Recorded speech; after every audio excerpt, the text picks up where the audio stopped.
estamos aqui a Piuí e nessa casa, pela primeira vez, já fazemos algumas reflexões juntos a respeito do tema que nos foi solicitado hoje, aquele tema que versa sobre a questão da porta estreita.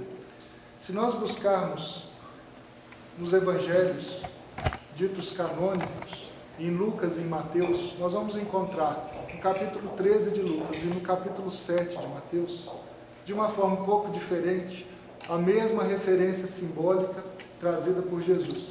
E desta feita, a comparação que o Mestre nos faz é a comparação do reino de Deus com a porta e com o caminho. E nós sabemos que Jesus, o maior mestre, o maior educador, o maior didata que passou pela terra, ele sempre usava símbolos de fácil compreensão. Símbolos que participavam, que podiam ser tocados por nós e percebidos durante o nosso dia a dia. Porque ele partia sempre daquilo que era concreto para aquilo que era abstrato. Daquilo que era conhecido para aquilo que era desconhecido. Daquilo que era simples para aquilo que era complexo. Essa era a didática, essa era a maneira com que Jesus ensinava. E desta feita ele diz assim: porfiai de que entremos pela porta estreita. Por que a porta larga? A porta larga, ela vai nos dar acesso à perdição, enquanto a porta estreita vai nos dar acesso a um caminho apertado.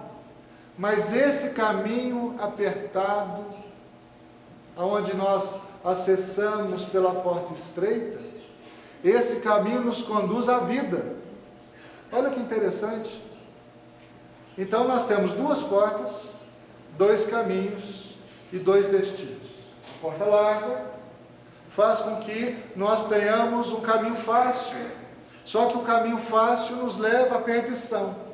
Agora a porta estreita do caminho apertado, difícil, nos leva à vida.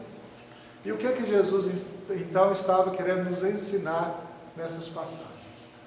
Como tirar dessa letra que mata o espírito que vivifica.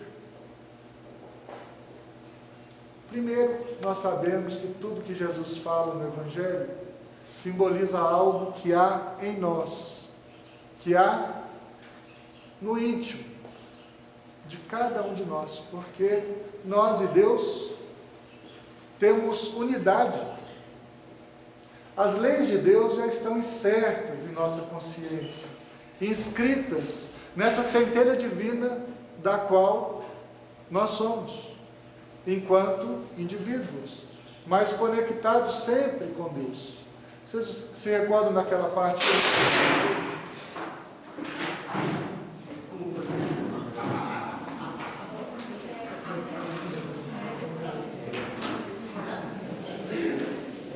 tudo bem, meu Pachicona, não é? Tudo tranquilo? Só foi só um susto.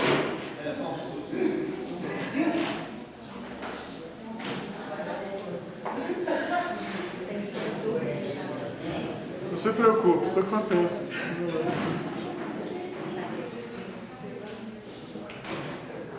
Não se fazem mais cadeiras plásticas como antigamente, né?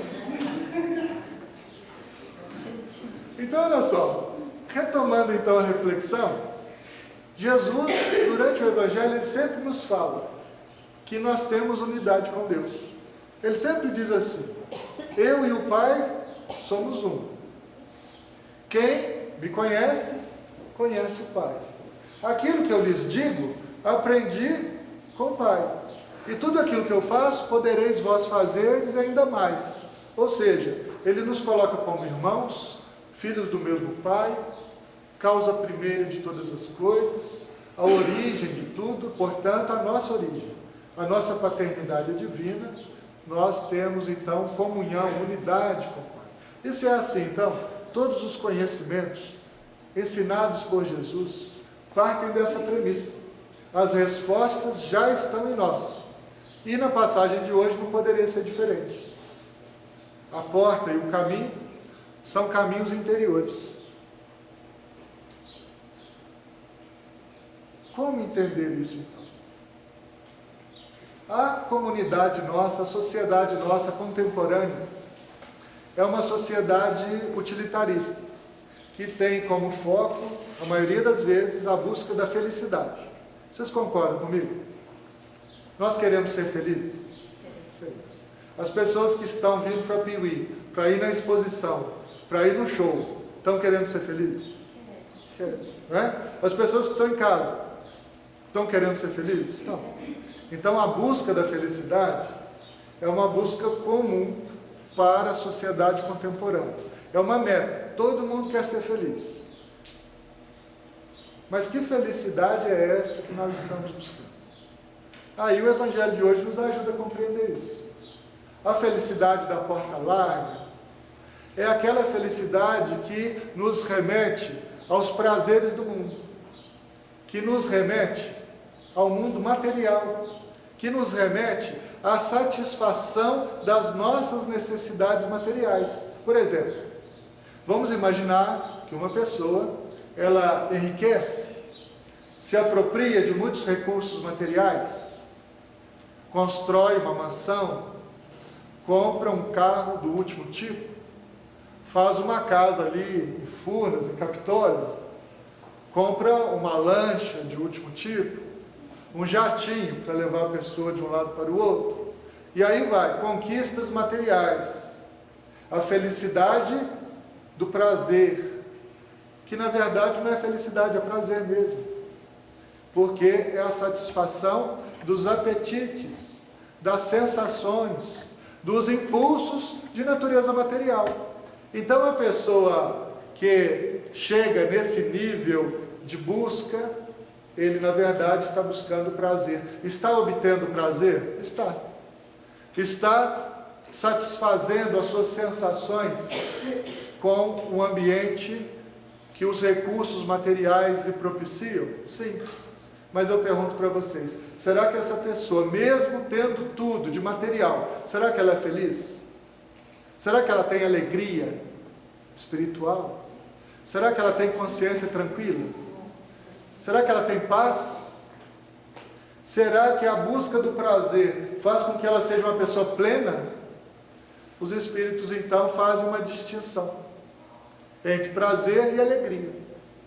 Porque prazer é a satisfação então dos impulsos materiais, das necessidades materiais, enquanto alegria é a realização espiritual, é a plenitude. Como diriam os espíritos, é a paz na consciência e a esperança no futuro. Até perguntaram aos espíritos superiores, afinal de contas, o que é a felicidade, né? E eles disseram, a felicidade do ponto de vista material é a posse do necessário, mas do ponto de vista espiritual é a consciência tranquila e a fé, a confiança, a certeza no futuro, é a certeza de que a vida continua. Então nós vamos estabelecer aí dois caminhos bem diferentes, com duas portas bem diferentes. A porta larga, então, diz Jesus no Evangelho, é a porta das coisas materiais, das sensações, e que levam a criatura à perdição. Perdição de quê? O que seria a perdição?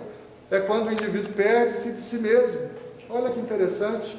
As pessoas buscam a felicidade fora, buscam a felicidade nas coisas, buscam a felicidade nos outros, nos relacionamentos, naquilo que é externo, e encontram?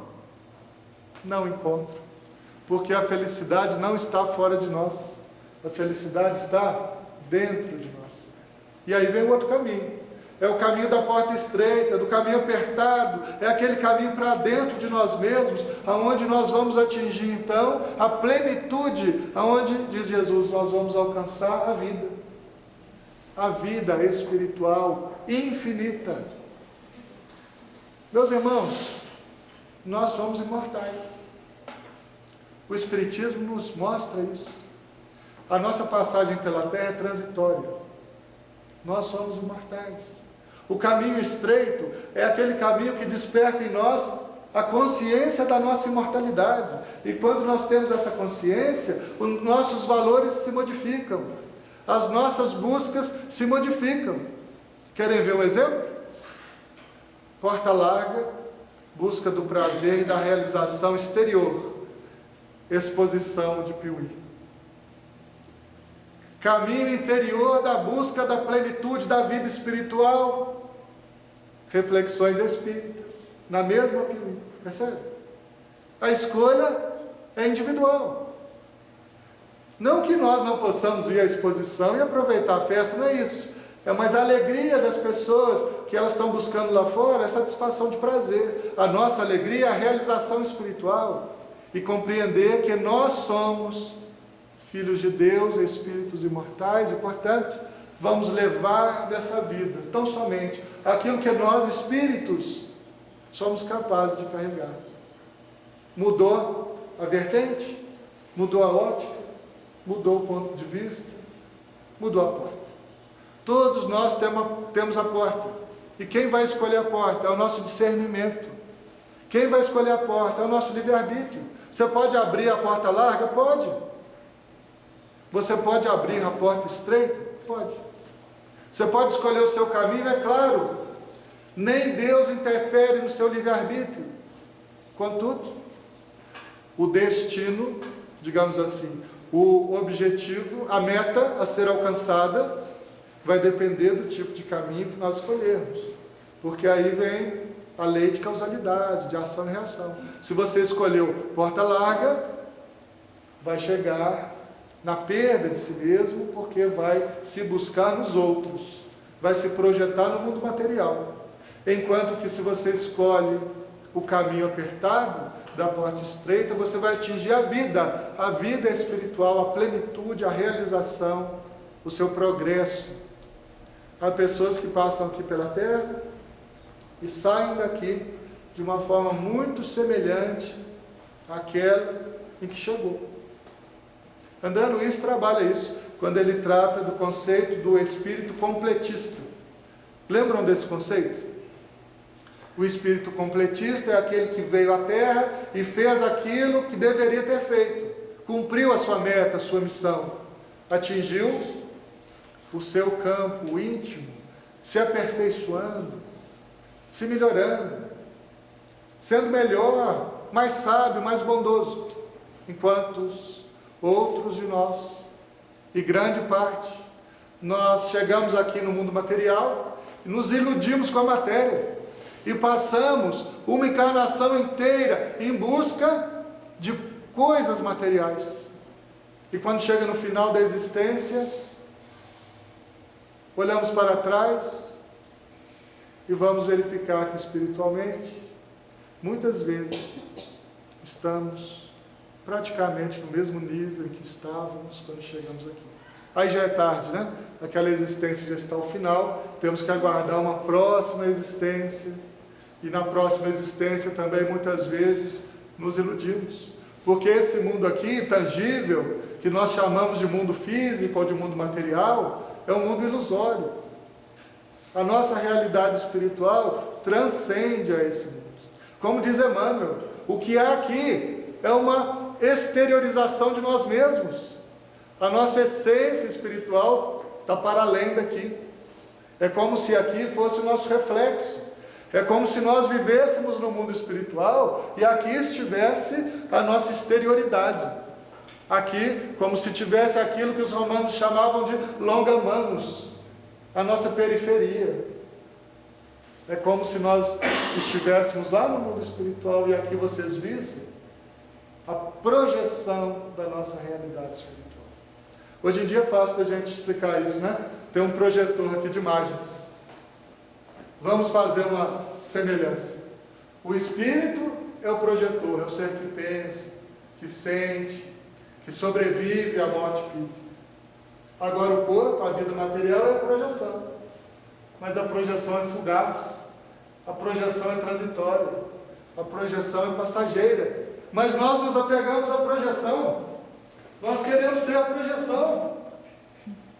E aí, quando a projeção acaba, a ilusão acaba, nós ficamos com crise, porque nós perdemos a conexão com nós mesmos, conosco mesmos.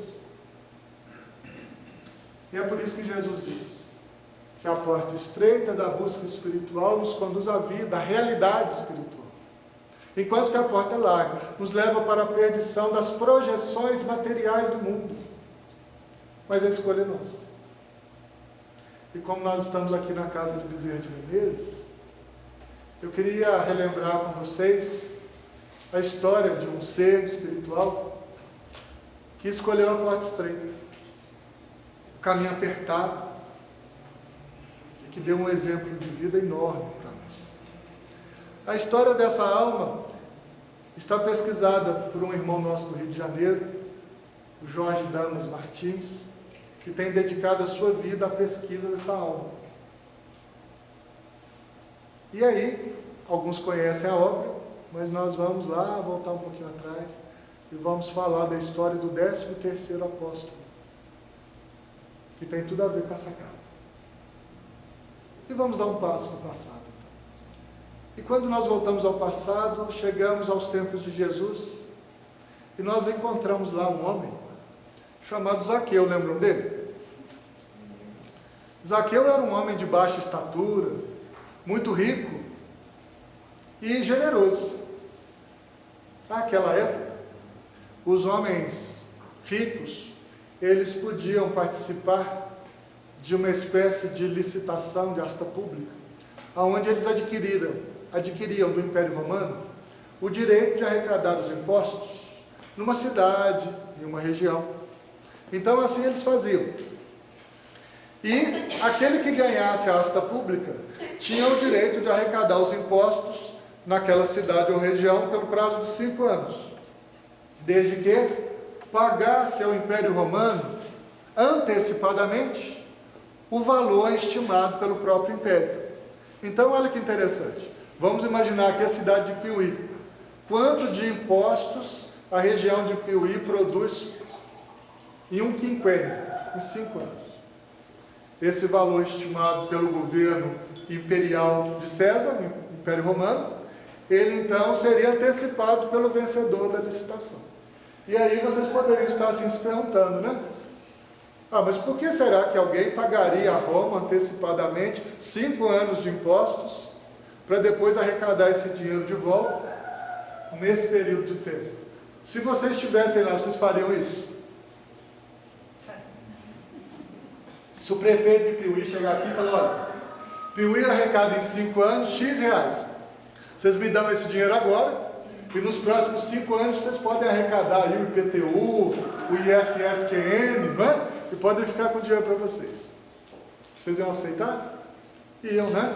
Por quê? Porque na hora de cobrar o imposto do povo, vocês cobrariam com lucro. Os publicanos faziam isso. Eles arrecadavam com lucro. Então, era vantajoso do ponto de vista econômico adquirir o direito. E o Império Romano, nessa ocasião, você vê há mais de 2000 anos, ele já cria uma figura de direito tributário muito curiosa, chamada a figura do substituto tributário. Olha que interessante. Eles eram o maior país, o maior império do mundo, dominavam diversas nações. E ao invés de criar uma máquina de arrecadação, eles terceirizavam. Eles criavam substitutos tributários que arrecadavam os impostos para eles e pagavam antecipado. Era um grande negócio, né? Para os romanos, que não tinham que ir lá no fato gerador do tributo, vendo se a pessoa pagava ou não pagava. Ficava livre, né, do dia a dia da arrecadação do tributo. Recebia antecipadamente para investir nos seus exércitos, e para as pessoas que adquiriam direito era vantajoso porque eles oferiam com lucro. E é por isso que os publicanos eram mal vistos pela sociedade. Eram considerados homens de má vida. Por quê? Porque o povo se sentia expoliado pelos publicanos. Alguém aí gosta de pagar imposto? Oba, hoje tem que pagar IPTU, imposto de renda, ICMS, né? Imagina 2000 anos atrás, como que o povo judeu, né, tinha vontade de pagar imposto. Não tinha, né? Verdade é essa. Ninguém queria pagar imposto. Então os publicanos eram muito mal vistos. E Zaqueu era o chefe dos publicanos, porque ao adquirir o direito de arrecadar os impostos, ele tinha que contratar publicanos que trabalhassem para ele, para arrecadar os impostos por ele, né? Então ele era mais odiado ainda pela população, porque era o chefe dos publicanos. Publicano é aquele indivíduo que tem um ofício público, é um servidor público. Temos algum publicano aqui? Algum servidor público que arrecada impostos? Né? Então, esses são os publicanos de ontem. Né? E como a gente repete padrão, pode ser, né, que a gente repita a mesma atividade ao longo de algumas existências. Mas vamos ficar por aí. Zaqueu tinha um publicano que trabalhava com ele, que ficou muito famoso, chamava Levi. Vocês lembram do Levi? Quando as pessoas se convertiam ao caminho ensinado por Jesus, eles eram chamados de homens do caminho, ou seguidores do caminho. E os homens do caminho, quando aderiam à proposta de Jesus, eles mudavam o nome, porque eles achavam que tinham nascido de novo. E se você nasce, todo mundo que nasce ganha um nome, não é assim? Então aqueles homens, judeus, que aderiam à boa nova do Cristo, se convertiam às ideias do Cristo, se davam outro nome. E o Levi se deu um outro nome a partir do momento que se encontrou com Jesus. E o nome de Levi é Mateus. Mateus, o evangelista, Mateus, o apóstolo, que era publicano, que trabalhava para Zaqueu. E aí, olha que interessante. Zaqueu ouviu de Levi que existia um jovem vindo da Galileia que estava dando sinais de que seria ele o Messias prometido pelos profetas ao povo judeu, que iria libertar o povo judeu da escravidão desta feita imposta pelo Império Romano, e que faria com que o povo de Israel dominasse sobre todas as nações, porque ele dava sinais, ele curava os enfermos, ele limpava os leprosos, ele expulsava os demônios, ele ensinava como quem tinha autoridade, ele transformava a vida das pessoas, e toda pessoa que se encontrava com ele mudava de vida. Então, Zaqueu ficou muito curioso, muito interessado nesse profeta novo que tinha chegado. Levi dizia que esse profeta era muito generoso, porque ele ensinava a todas as pessoas, indistintamente. Ensinava até os escravos, até as prostitutas, até os homens de má vida, até os publicanos. Ele ensinava para todos, não tinha distinção. E aí Zaqueu ficou cheio de esperança. Nossa, esse homem ensina até os publicanos, então eu preciso de encontrar com ele. E aí ficou ele sabendo que Jesus iria a Jericó. E Jericó era a cidade da Porta Larga. Era a cidade chamada Cidade das Palmeiras, das Flores, a Cidade das Rosas. Lá existia um porto muito assim, movimentado. O porto de Jericó era muito movimentado. Existia muita atividade econômica. Herodes tinha edificado em Jericó muitos templos suntuosos. Então Jericó era uma cidade comercialmente muito forte, muito bonita, onde as pessoas iam buscar aquilo que necessitavam para a satisfação das suas necessidades materiais. E olha que interessante, Zaqueu era o chefe dos publicanos, da segunda cidade da Judéia e do maior PIB da Judéia, para usar uma linguagem de hoje, né? A cidade mais rica de movimentação econômica era Jericó. E Zaqueu então lá estava e soube por Levi que Jesus iria de Jerusalém a Jericó. E quando Jesus chega em Jericó, uma multidão vai ao encontro dele, buscando ali, a maioria das vezes, curas espirituais, buscava em Jesus aqueles sinais que ele produzia. E Zaqueu então preocupou-se, porque ele era muito baixo, as pessoas eram muitas, e ele não ia avistar Jesus, né? Imagina alguém baixinho no meio da multidão. Não ia. Aí o que Zaqueu fez? Ele viu lá na entrada da cidade de Jericó uma árvore chamada sicômoro, que é uma espécie de figueira brava. E ele então não se fez de rogado. Zaqueu subiu no sicômoro, e lá do alto do sicômoro ficou esperando Jesus passar. E quando Jesus vinha passando na frente daquela figueira brava, Levi disse para Jesus assim: mestre, está vendo aquele baixinho lá em cima da árvore? Aquele lá é Zaqueu, chefe dos publicanos. E Zaqueu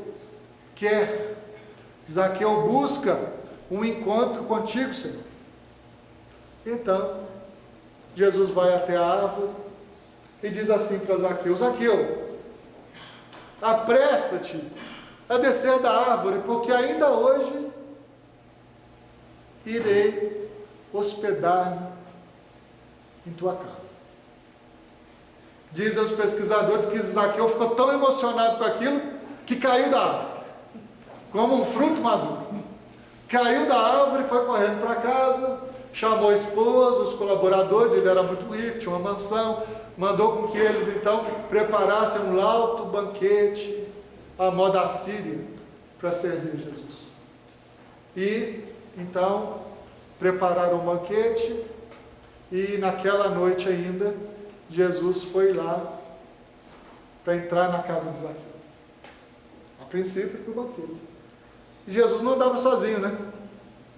Chamar Jesus para jantar era complicado, porque ia ele, mais os 12 apóstolos e mais a multidão que vinha atrás, né? Seguindo Jesus. Então, eles sentaram lá, um lugar muito largo, uma mesa assim em forma de U. Alguém já foi num banquete à moda síria? Olha só, o banquete daquela época era assim. A mesa era grande, em forma de U, baixinha. As pessoas deitavam no divã, de forma que apoiavam um braço e ficavam com o outro braço livre, porque o costume deles era comer com a mão. E ali comiam peixes, carne de cordeiro, tâmaras, frutas, e ainda regavam aquele banquete com um vinho, o melhor vinho da Judéia. De onde que era o melhor vinho da Judéia, alguém sabe? Curiosidade. Era da região de Escol. O vinho de Escol era tão bom que virou sinônimo de algo elevado, de algo de grande qualidade. No Espiritismo a gente até usa isso. Quando a gente às vezes vai se referir a um espírito, nós dizemos assim: espírito fulano de tal, um espírito de Escol, quer dizer, virou sinônimo de qualidade, de elevação, de algo muito bom, né? Então o Zaqueu serviu aquele banquete para o Cristo, e lá pelas tantas começou um diálogo entre Zaqueu e Jesus. Diálogo esse que uma parte muito pequena ficou registrada pelos evangelistas. E a pequena parte que ficou registrada foi assim: Zaqueu virou para Jesus e disse assim: mestre, eu partilho a metade dos meus bens com os pobres. E se defraudo alguém, eu indenizo 4 vezes o que defraudei. Olha só que interessante. Vamos raciocinar sobre isso. Ele já partilhava metade do patrimônio dele com os pobres. Por quê? Porque ele tinha muitas fazendas, ele produzia muitas coisas, ele tinha muito patrimônio. O que ele fazia? Ele já dividia parte daquela riqueza com as pessoas que trabalhavam com ele. E nós, será que já somos capazes de partilhar a metade dos nossos bens com os pobres, com os miseráveis?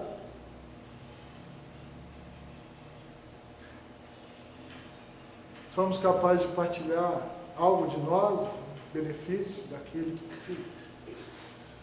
Segunda parte: se defraudei alguém, indenizo 4 vezes.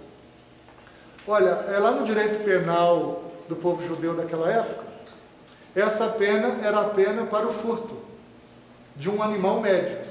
Se eu, por exemplo, fosse lá na sua fazenda e furtasse de você uma ovelha, e a justiça me descobrisse, eu tinha que devolver para você 4 ovelhas. Era uma espécie de sanção, né? Imagina se essa lei vale hoje, hein? O pessoal de Brasília ia ficar numa complicação danada, né? Eu ter que devolver 4 vezes. Então ele já fazia isso, né? Ele já reconhecia, porque se os publicanos que trabalhavam para ele defraudassem, ou seja, cobrassem impostos a mais do que deveria ser pago, Zaqueu indenizava 4 vezes aquela pessoa que tinha sido prejudicada pela atuação dos seus colaboradores, pela atuação dos publicanos. E aí, Jesus vai conversando com Zaqueu a respeito da Boa Nova. E Zaqueu se converte, então, às ideias ensinadas por Jesus ali naquele momento. Porque naquele momento, Zaqueu recebia na sua casa não só o Jesus, a personalidade de Jesus para um banquete. Naquele momento, a casa de Zaqueu era o seu coração.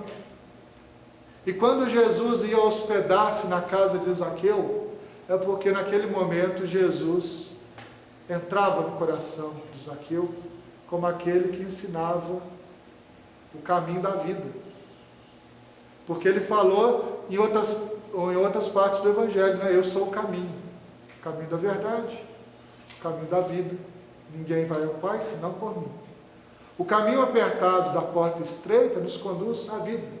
E Zaqueu naquele momento estava aprendendo o caminho da vida, porque Jesus entrara na intimidade espiritual de Zaqueu. E depois daquilo, Zaqueu então se transformou. Dizem os Atos dos Apóstolos, cuja autoria é atribuída a Lucas, que depois dessa visita, depois que Jesus hospedou-se na casa íntima de Zaqueu, Zaqueu pegou seus bens e dividiu seus bens em 3 partes. Uma parte deixou com seus colaboradores, com as pessoas que trabalhavam lá nas suas fazendas, nas suas propriedades. A segunda parte, ele deixou com a sua família, para que a sua família pudesse então sobreviver com os recursos materiais. E a terceira parte, diz Lucas, ele depositou nos pés dos apóstolos, porque a essa época nós vamos verificar que os apóstolos, eles já começavam a organizar aquilo que seria mais à frente a casa do caminho, depois que Jesus partisse. Ele então faria com que aquele conjunto de recursos amealhados fossem destinados para atender os necessitados. Então Lucas registra isso, que Zaqueu passou a seguir Jesus. E com a desencarnação de Jesus, através do episódio do Gólgota, Zaqueu continuou seguindo os apóstolos que se reuniram na casa do caminho e fez uma doação de 1/3 do seu patrimônio para que a casa do caminho tivesse meios de subsistência.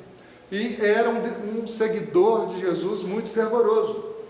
Mas como todo seguidor de Jesus que vinha do judaísmo, também Zaqueu mudou o nome. Alguém sabe qual que é o nome de Zaqueu depois que ele aderiu à proposta do Cristo? Matias. Ele então passou a ser chamado de Matias, em homenagem a Mateus, o Levi transformado. E aí ele colocou uma pequena variação para homenagear Mateus. Aí, como o Mateus estava lá, então ele passou a se chamar Matias. E servia com muito ardor, com muita dedicação à causa do cristianismo primitivo. Mas os apóstolos sentiram a necessidade de preencher aquela lacuna deixada por Judas, o Iscariotes. Porque todo mundo lembra da história do Judas, né? Depois que o Cristo foi crucificado, o Judas, arrependido, ele então tira a própria vida através do autoextermínio. E aquele colégio apostólico, que era composto de 12 apóstolos, tinha ficado deficiente. O colégio apostólico estava com 11 apóstolos. E eles então resolvem escolher alguém para ser o 12º apóstolo no lugar de Judas Iscariotes. Na verdade, esse indivíduo que chegaria no lugar de Judas seria então conhecido pela história como o 13º apóstolo do Cristo. Se vocês tivessem que escolher alguém para ser o apóstolo, qual seria o meio, qual o critério que vocês utilizariam? Temos aqui muitas pessoas dedicadas, muitas pessoas aqui que entregam a sua vida para a proposta do Cristo, mas precisaríamos escolher apenas uma. Como que nós faríamos?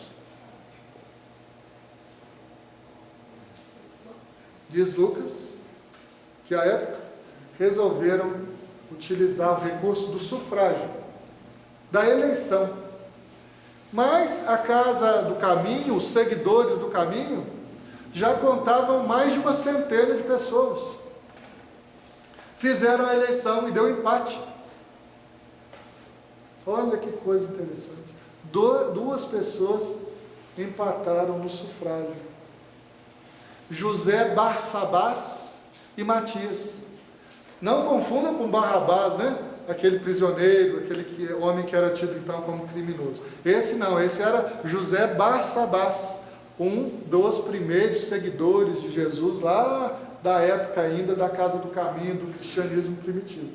Mas entre homens tão bons, tão elevados, qual seria então o critério de desempate? Para o ímpar? Não, para o ímpar não foi. Diz Lucas que eles fizeram o que à época chamavam de tirar a sorte. Sorteio. Gente, mas será que uma decisão tão importante ficaria a cargo da sorte? O Espiritismo veio nos ajudar a compreender isso, né?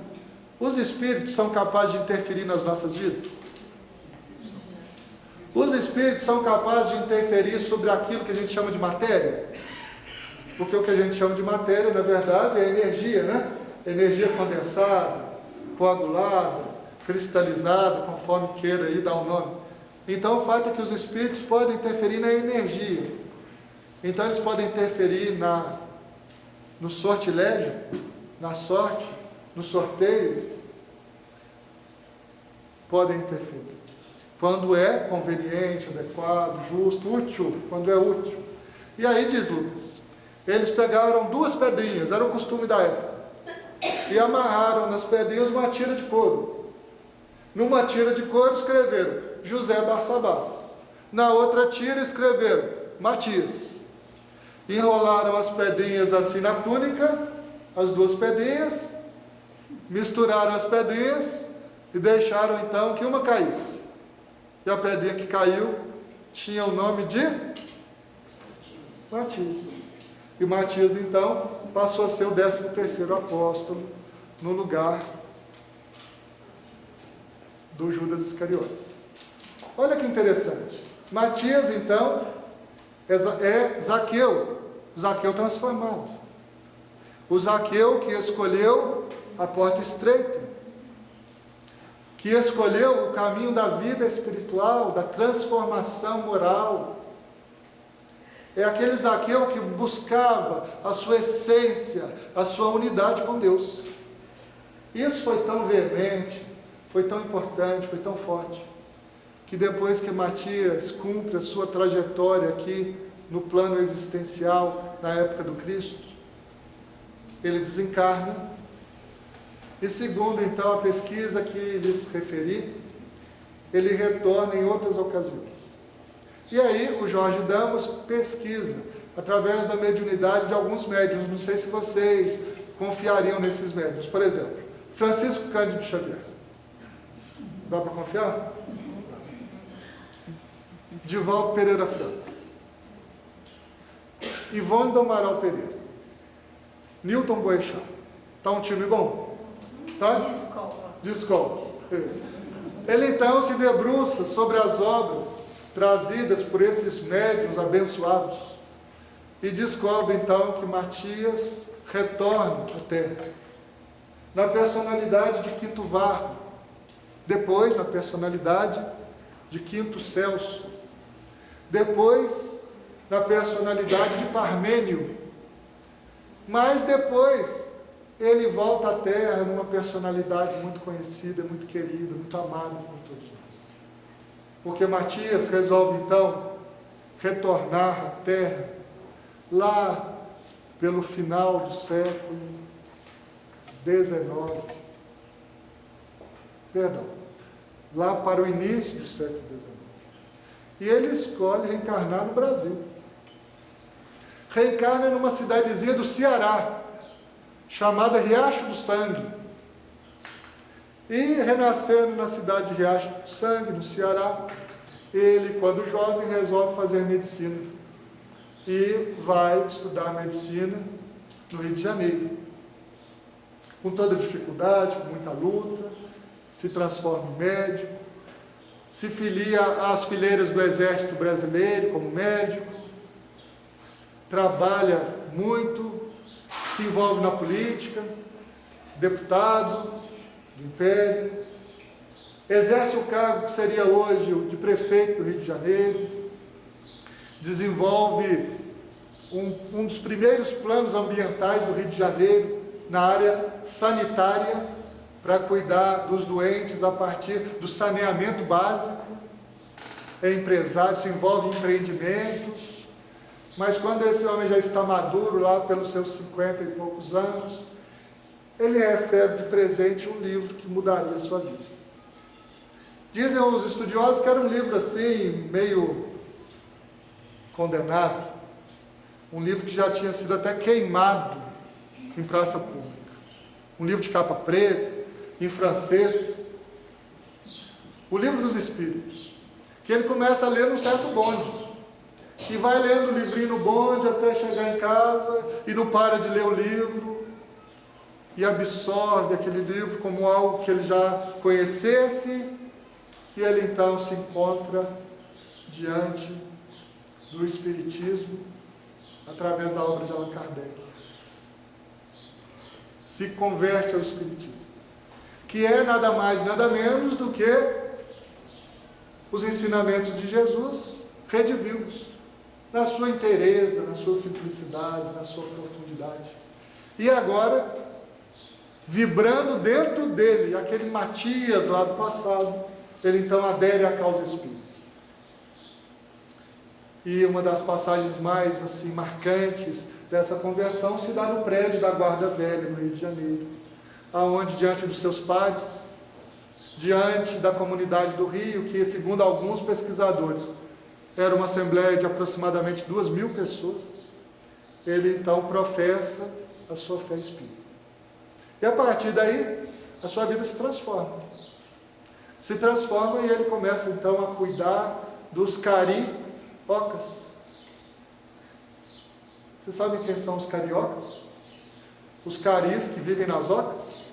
Ou seja, eram aquelas comunidades que viviam nos morros da cidade do Rio de Janeiro, descendentes ainda dos índios caris, ainda descendentes da cruel estrutura escravagista brasileira, da qual ele, como deputado do Império, lutou contra a escravidão no Brasil. Ele então foi socorrer aqueles escravizados, foi socorrer aqueles doentes, e aí ficou conhecido no Brasil como médico dos pobres. Ficou conhecido como Kardec brasileiro, porque em torno de si estruturou a Federação Espírita do Brasil, reunindo os espíritas do Brasil no mesmo ideal de união, de amor, de unificação do espiritismo brasileiro. E já ao final da sua existência, com a organização física já debelada pela falta de vitalidade, sem nenhum recurso material, ele e a família sobrevivem das oferendas deixadas debaixo do seu travesseiro, no leito de dor. Bom, então todo mundo viu o vínculo então de Zaqueu Matias com o nosso querido Adolfo Bezerra de Menezes Cavalcante, Kardec brasileiro, o mentor, o patrono dessa casa que nos acolhe hoje. E depois que Bezerra então desencarna, que Matias, na personalidade de Bezerra de Menezes, desencarna no ano de 1900, aqui pertinho, a partir de 1906, ele já dá comunicações e continua o receituário, as pequenas cirurgias, os partos, as intervenções, através da mediunidade abençoada de um dos maiores mineiros, um dos maiores médiuns de todos os tempos, o nosso querido Eurípides Bassanufo, aqui, né, vizinho da cidade de Sacramento. Então, meus irmãos, olha só a trajetória de um espírito que escolheu a porta estreita, de um espírito que escolheu buscar Deus na sua intimidade, que sofreu, que lutou durante existências, mas que alcançou o padrão daqueles espíritos ligados intimamente ao Cristo. Zaqueu buscou o Cristo que existia dentro dele. Zaqueu se transformou num dos maiores exemplos de amor ao próximo que o Brasil conheceu, na personalidade de Bezerra de Menezes. E é esse o convite que nós fazemos a você hoje. Você pode escolher a porta larga. A maioria das pessoas vão pela porta larga. A menor parte das pessoas. Poucos são aqueles que escolhem a porta estreita e o caminho apertado. Mas é o caminho apertado e estreito que nos conduz à vida, enquanto o caminho largo nos leva em busca da perdição de nós mesmos. Que Jesus, o mestre do amor, o mestre da luta, da transformação moral, que Jesus, o mestre do amor de Deus, possa estar presente em nossos corações e que nós não tenhamos dúvida. Se te oferecerem muita facilidade, desconfie. Nada há num plano como o nosso, de expiações e provas, que seja assim, de facilidade.